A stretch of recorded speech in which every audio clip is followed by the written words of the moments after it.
होइले सुन रही हमारा रात सुतला में सपना देखलिया गे नींद से गेलिया जाग। रात सुतला में सपना देखलिया गे नींद से गेलिया जाग। हम तोरा खातिर गई मोरा गेलिया तू दई रही हमारा हम तोरा खातिर गई मोरा गेलिया तू दई रही हमारा रे हन बोली न बोले रे दिलवा दे रे तोरा मरे से पहले बगल के चिता में लगत रे तोरा मरे से पहले बगल के चिता में लगत तोरा खातिर गई मोरा गेलिया तू दई रही हमारा। डीजे सूरज बीरपुर डीजे सूरज बीरपुर डीजे सूरज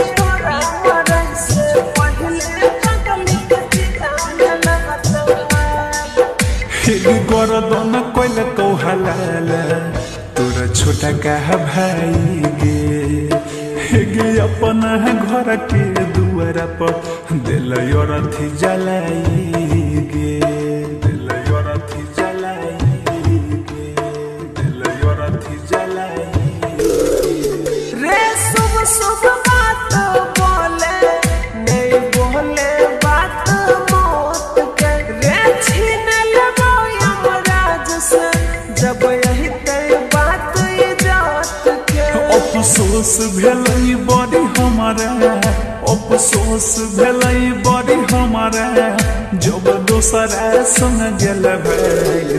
हम तोरा खातिर गई मोरा गेलिया तू दई रही हमारा रे तोरा मरे से पहले बगल के चिता में लगत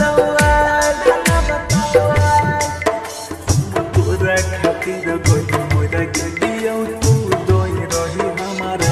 डीजे सूरज बीरपुर डीजे सूरज बीरपुर डीजे रे तोरा मरे से पहले बगल के चिता में लगत हिग सपना सच में करी है नहीं तो काटिले बहु गरदान गे हिग हमारा दिल में बन के तू धर कोई छी धर कान गे धर कोई छी धर कान गे धर कोई छी धर कान गे। हेरे रौशन लाल यारवा नहीं जीवो तोरा बिन रे जके सुनो सुमन से कही देते शादी के दिन रे।